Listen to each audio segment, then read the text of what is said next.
It's been a while since you guys have seen the TLR 8XT, so today we're going to bring it back and throw an engine into it. We got the Roma to install. We did not end up modding it. It is bone stock. And I was all set to have this thing sent out. I talked to the modifier. I had everything ready to go. I had a box to fit it nice. I had some bubble wrap all there. Took me a while to find a nice box for it, but I finally found stuff for it. And then, guys, I was gonna get like destroyed in duties and shipping costs. It was gonna be all said and done. I'd probably have about like $600 in this motor. It's kind of not really worth it to me. So, yeah, that's why we're not getting it modded. Plus, it got way too nice, so way too early. Like, I'm pumped. I want to throw this thing together and finally start running this thing. Like, it's April and we've got awesome weather, so we're gonna throw this together and we're gonna run her. Now, this isn't gonna be bone stock. I've talked to another well-known modifier as well. I'm not gonna tell you who it is because he's not in the business anymore and he wants to be a hush-hush.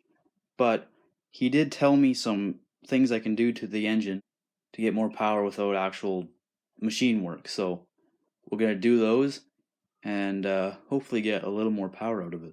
To give this engine a little more pop with this clutch setup, I got the two stiffest springs that's in the kit, and that's the gold springs and the silver springs. So that's what we got on there. It's gonna add some thread lock to these threads here.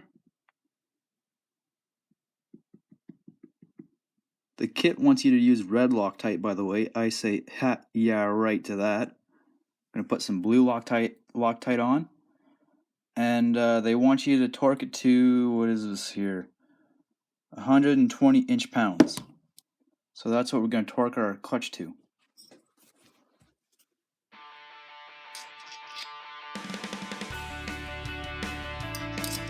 Also, make sure all your hardware is degreased. I cleaned everything with brake clean.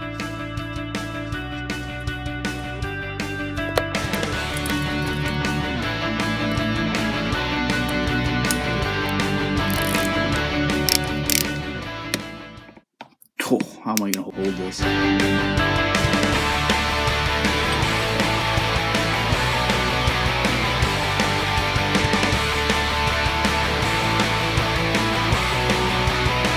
So hey, you guys kind of missed out on a bit. Let's kind of fill you in on what you missed. So, as per usual, I broke the engine in off camera. We might kind of do a break-in video one day, but I mean, there's tons of break-in videos on YouTube, so yeah, we didn't break it in on video. But I do have a clip of the first tank. I might show that.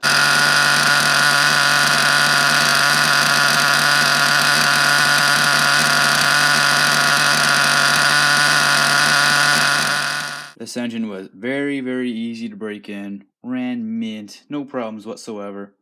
And I kind of thought, well, I need a pipe. I didn't have a pipe for this thing yet.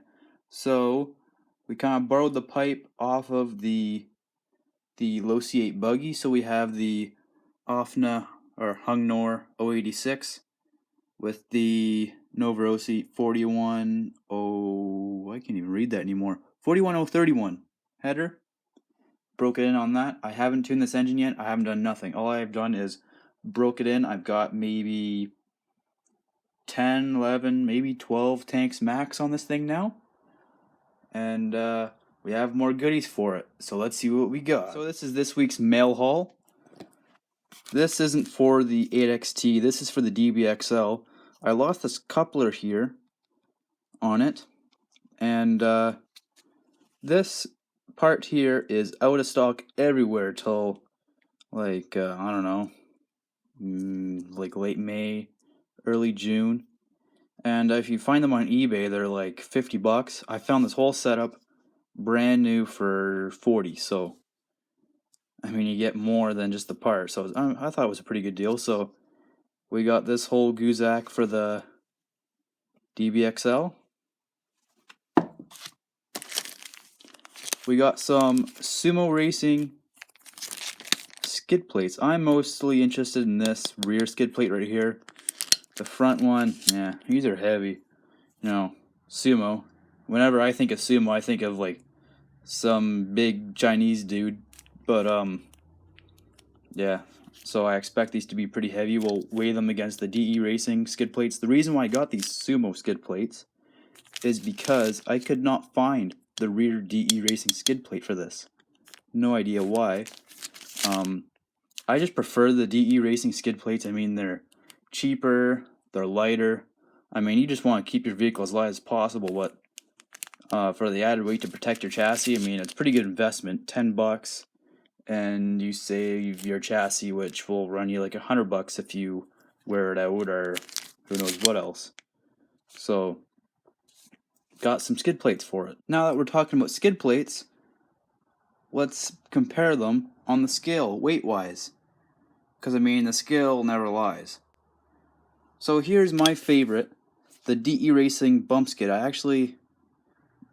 These are actually from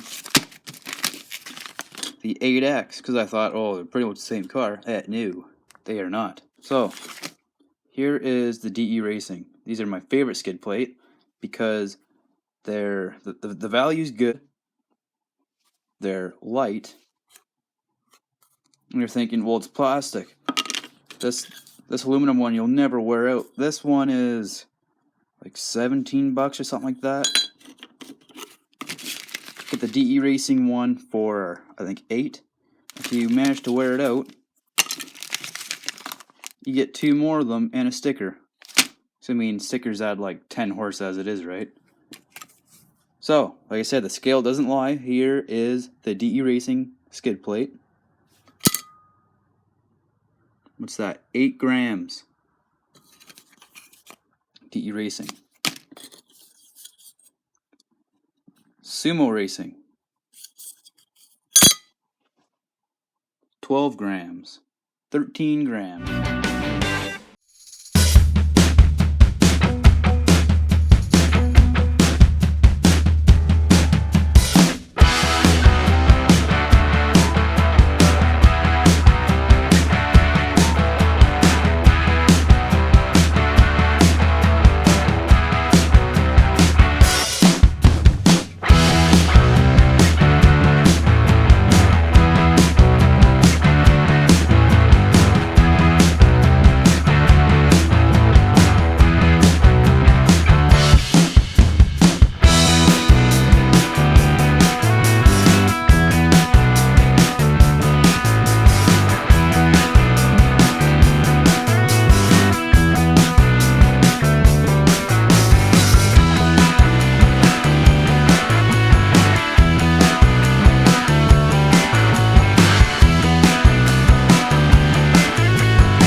Finally, it's been beat to hell, but we got a pipe for the 8XT. Shipping was not cheap, and like I said, this box got beat to hell.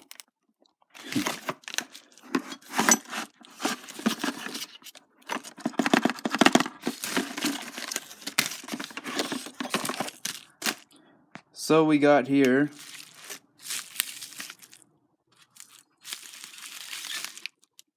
the Triton 2148 for the setup.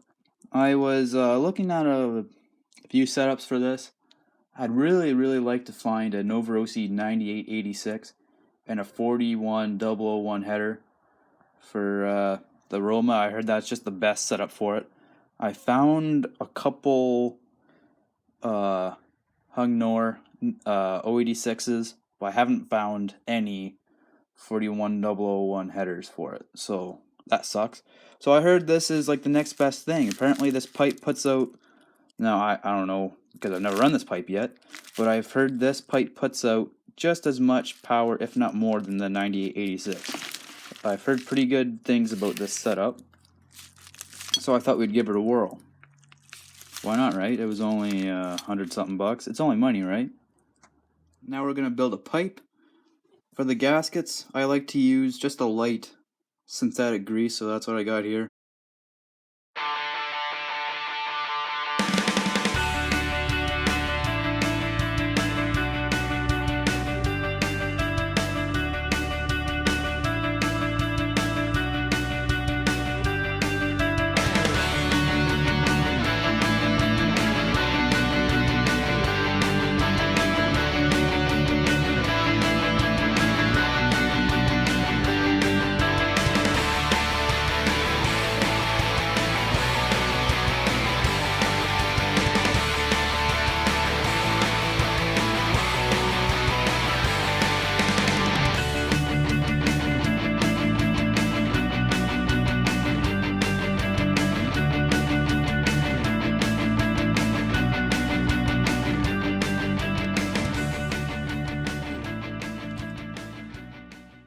Ooh, fancy. Look at that pipe.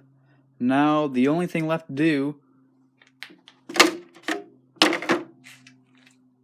is to paint the body. If you can guess what color we're painting it, comment down below.